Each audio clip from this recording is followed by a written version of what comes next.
In this step, let's look at PostConstruct and PreDestroy. These are two very, very important annotations that you can use with Spring. Let's see what they can be used for in this specific step. As usual, let's copy A0 package, paste it in, and I will call this F1. So comment 28 minutes learn Spring Framework examples F1. And over here, we have a class which I will rename to pre-post annotations context launcher application. Let's say finish and launch it up. We are printing all the bean names in here. So what we'll do in here is we'll create a simple class. So let's say class some class in here, and if we make it add component and organize imports, what would happen if I run this? You'd see some class in here. Now let's say for this specific bean, for the instance of this specific class, I would want to do some initialization as soon as all the dependencies are wired in. For example, if let's say there are dependencies that needs to be wired in here. For example, let's say at component and class some dependency, and let's say this is wired in here. So some dependency private, some dependency in here, and you have a constructor as well. So public some class, you have the constructor in here.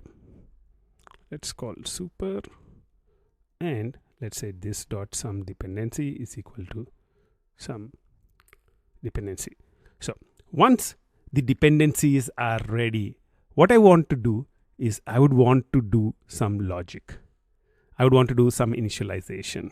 If I run this right now, let's say right click, run as Java application, you'd see that some class and some dependency are printed in. And if I actually do a sysout in here, for example, after the execution of constructor is over, after the dependencies are ready, let's say I'm doing a sysout saying all dependencies are ready,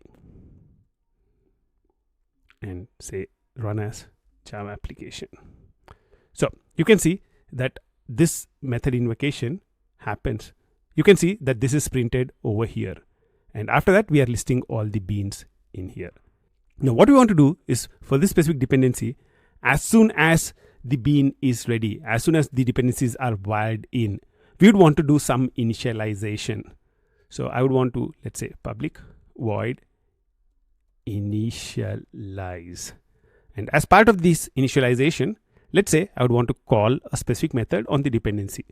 So some dependency dot get ready. Let's just say that's what we want to do. I can do a control 1 or command 1 and create get ready in some dependency, and I can write some logic in here. So some logic using some dependency. I want to make use of some dependency. Maybe it's a database. I would want to get some data from the database and initialize myself. Now, how can I get the initializations to run as soon as the dependencies are wired in? That's where you can make use of at PostConstruct. Jakarta annotation PostConstruct.